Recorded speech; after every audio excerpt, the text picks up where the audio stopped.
जय हिंद, जय भारत। और आप इस समय देख रहे हैं CCN न्यूज़ 24 चैनल। मेरा नाम है दिनेश गर्ग जैन, कड़वे सवालों वाला। आपको बता दूं, लगातार पिछले लगभग 1.5 महीने से हम लोग लगातार आपको जवानों की आवाज़ सुना रहे हैं। जवानों की मांगे जो हैं वो आप लोगों तक पहुंचा रहे हैं। और जवान लगातार सरकार के पक्ष में भी बात करते हैं, कुछ जवान सरकार के विपक्ष में बात करते हैं, कुछ जवान अफसरों के विपक्ष में बात करते हैं, कुछ जवान अफसरों के पक्ष में भी बात करते हैं। लेकिन अभी मेरे साथ मौजूद हैं सूबेदार हैं हवलदार राजेंद्र सिंह हवलदार रावत। हवलदार राजेंद्र सिंह रावत जी हैं। और देहरादून से यहाँ पर आए हैं, जंतर मंतर पर पहुंचे हैं अपनी सेम मांगों को लेकर। वही है OROP, MSP, डिसेबिलिटी और विधवा पेंशन। तमाम तरह के इन लोगों के साथ सच में विसंगतियां हुई हैं। अगर हकीकत माने तो वो हकीकत यही है कि इन लोगों के साथ धोखा हुआ है, इन लोगों के साथ छल हुआ है, इन लोगों को बेवकूफ़ बनाया गया है, इन लोगों के साथ धोखाधड़ी हुई है और इन लोगों को बेवकूफ़ बनाया गया है। हमारा भारतीय जवान जो है एक अनुशासन के अंदर रहता है। सिर्फ एक चीज सिखाई जाती है, क्या कि आपको अपने सीनियर की हाँ में हाँ करनी है, उसमें सवाल उठाना ही नहीं है। लेकिन जब ये लोग सेना से निवृत्त हो जाते हैं, तब जो फायदे इन लोगों को मिलने चाहिए थे, जो लाभ इन लोगों को मिलना चाहिए था, वो नहीं मिल पाया। तब जाकर के ये जवान यहाँ पर बैठे हैं और बड़े परेशान हैं। कहीं ना कहीं उम्मीदों को लेके बैठे हैं कि शायद मोदी जी इन बातों को सुनेंगे, समझेंगे। लेकिन ये भी मुझे कहना पड़ रहा है कि लगातार 55-56 दिन हो चुके हैं, आज तक तो किसी ने सुनी नहीं है। फिर भी मैं बात करूंगा साहब से। साहब नमस्कार। नमस्कार।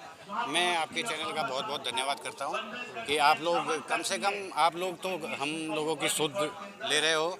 और जो हमारे देश का जो नेशनल मीडिया जो अपने आप को नंबर 1 देश का नंबर 1 चैनल और नंबर 2 दूसरा जी मीडिया, नव भारत, इन सभी से कहना चाहता हूं कि आप लोगों को जंतर मंतर पर आने के लिए क्या किसी ने रोक रखा है, या आप लोग हम जो देश के जवान हैं उनसे कोई वास्ता मतलब नहीं रखते हैं, या आप जो है सिर्फ जो देश में जो ये चोर उचक्के गुंडों को ही आपको कवर करना है कि उसको वहाँ से लाया जा रहा है, उसके पीछे इतने लगे हैं, अब उसकी गाड़ी ख़राब हो गई है, अब उसको नाश्ता कराया जा रहा है, अब उसके पीछे 500 जवान लगे हुए हैं, और देश का इतना बड़ा जो इतनी बड़ी गाड़ियाँ लगी हुई हैं, इस तरह का उसको प्रोटेक्ट करके लाया जा रहा है। और जो देश के सीमा पे बैठ के और रिटायर होके जो जवान आ गया, आज जंतर मंतर पर 54वां दिन चल रहा है, इनकी सुध नहीं ली जा रही है। ये एक बड़ा खेद का विषय है। और मैं कहना चाहूँगा अपने ब्यूरोक्रेट से, जो कि हकीकत को नहीं जाने देते ऊपर, और ये सारी चीज़ें अफसरशाही और ये ब्यूरोक्रेट मिल के इस चीज़ को अपने लिए बना देता है। मैं बताना चाहूँगा कि OROP का जो गठन किया गया था वो एक्चुअल में जवान जेशोज के लिए ही बनाया गया था, और ये चल रहा था इसी प्रकार। लेकिन ये OROP 2 आते आते इसको बिल्कुल ख़त्म कर दिया गया, क्योंकि जवान जो है मैक्सिमम 17, 18, 20, 22, 24 साल में वापस घर को आ जाता है रिटायरमेंट। लेकिन अफसर को जो है आगे भी मौका मिलता है, वो 58 और 60 साल तक करते हैं। उसके बाद 58-60 साल कर चुकने के बाद उनको कहीं पर गवर्नर भेज दिया जाता है, उनको कहीं पर मंत्री बना दिया जाता है, उनको कहीं पर और दूसरी भी सुविधाएं दे दी जाती हैं। तो उनका पेट क्यों नहीं भर रहा, मैं ये नहीं समझ पा रहा हूँ। लेकिन जवान को बोलते हैं आपको 5% आरक्षण दे दिया, उस 5% में 97% आदमी 5% में कहाँ ले लेगा। मैं पूछना चाहता हूँ उन 3% लोगों से, उस ब्यूरोक्रेट से, कि ये जो 97% लोग हैं ये कहाँ जाएंगे जब इनके पेट में भूख होगी। और ये पूरे देश के कोने कोने से आए हुए यहाँ पर सारे लोग आए हुए हैं जो इस पीड़ा को सहन करते हुए यहाँ पर आए हुए हैं।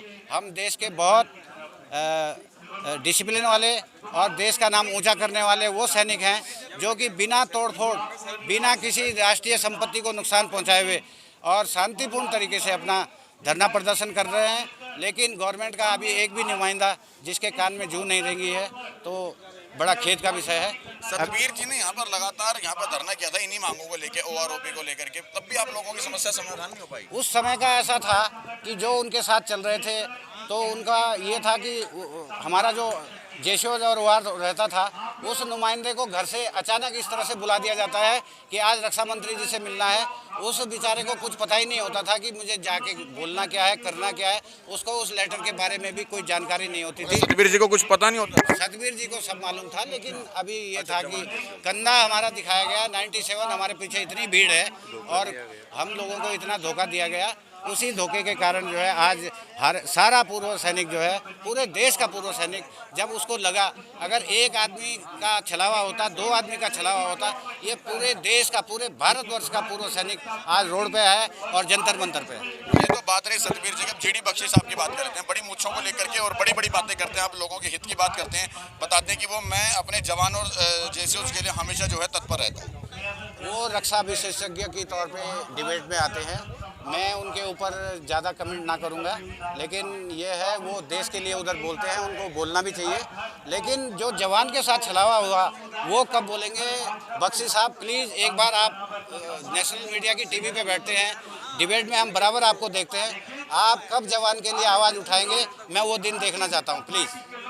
अच्छा, यहाँ पर अगर आप लोगों को 55-56 दिन तो हो चुके, अगर सरकार फिर भी बात नहीं मानती है या नहीं सुनती तो कब तक और कैसे आप लोग क्या तो हमें अभी तक तो हम यही सोच रहे थे कि होगा, अगर नहीं होगा तो फिर हम लोगों को अपनी तरफ से, हम जो 97% हैं उन लोगों को अपने आप में सोच के ये देखना पड़ेगा कि देश में आगे क्या होगा, क्या करना पड़ेगा। अभी हमारी एक एसोसिएट बन गई है जिसके अध्यक्ष बनाए गए हैं राठौड़ साहब, अर्जुन सिंह राठौड़ साहब को बनाया गया है। आगे उनके नेतृत्व में जो भी हमें ऑर्डर मिलेगा वो हम करने के लिए तैयार रहेंगे, जो कुछ अगला स्टेप उठाना होगा।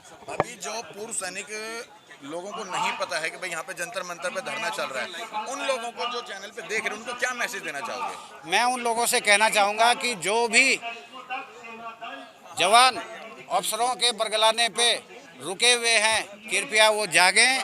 जो जवान असमर्थ हैं आने में, वो लोग जो है अपने अगल बगल जो लोग हैं गांव कूचों में, जो गलियों में, उन लोगों को जगाएं और अधिक से अधिक मात्रा में आकर जंतर मंतर पर अपनी आवाज़ को उठाएं, जिससे कि सरकार जागे और आपकी मांगों को पूरा किया जा सके। मतलब यही सच्चाई है कि अफसरों ने आप लोगों को करा है?